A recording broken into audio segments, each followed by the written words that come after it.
बिहारचे मुख्यमंत्री नितीश कुमार यांच्या नुकत्याच झालेल्या कृतीमुळे मोठी राजकीय आणि सामाजिक वादळ निर्माण झाले आहे.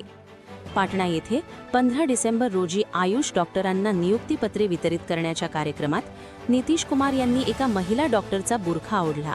या घटनेचा व्हिडिओ समाज माध्यमांवर प्रसारित झाल्यानंतर सर्वत्र संतापाची लाट उसळली आहे.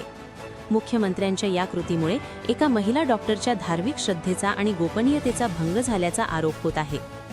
नियुक्तीपत्र देत असलेल्या डॉक्टर नुसरत नावाच्या महिला डॉक्टरला पाहून मुख्यमंत्री नितीश कुमार यांनी तिला विचारले, हे काय आहे? त्यावर डॉक्टर नुसरत यांनी तो बुरखा असल्याचे सांगितले. त्यानंतर मुख्यमंत्र्यांनी तिला तो हटवण्यास सांगितले आणि त्यांनी स्वतःच्या हाताने तिचा बुरखा ओढला.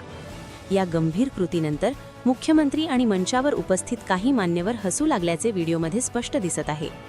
या असंवेदनशील वर्तनामुळे महिला डॉक्टरची सार्वजनिकरित्या मानहानी झाली, ज्यामुळे नितीश कुमार यांच्यावर टीका होत आहे आणि त्यांच्या अडचणीत मोठी वाढ झाली आहे. या घटनेनंतर विरोधी पक्षांनी नितीश कुमार यांच्यावर जोरदार निशाणा साधला आहे. काँग्रेसच्या एका नेत्याने मुख्यमंत्र्यांच्या तात्काळ राजीनाम्याची मागणी केली आहे, तर अनेक विरोधी नेत्यांनी त्यांच्या कृतीला महिला विरोधी आणि असंवेदनशील ठरवले आहे.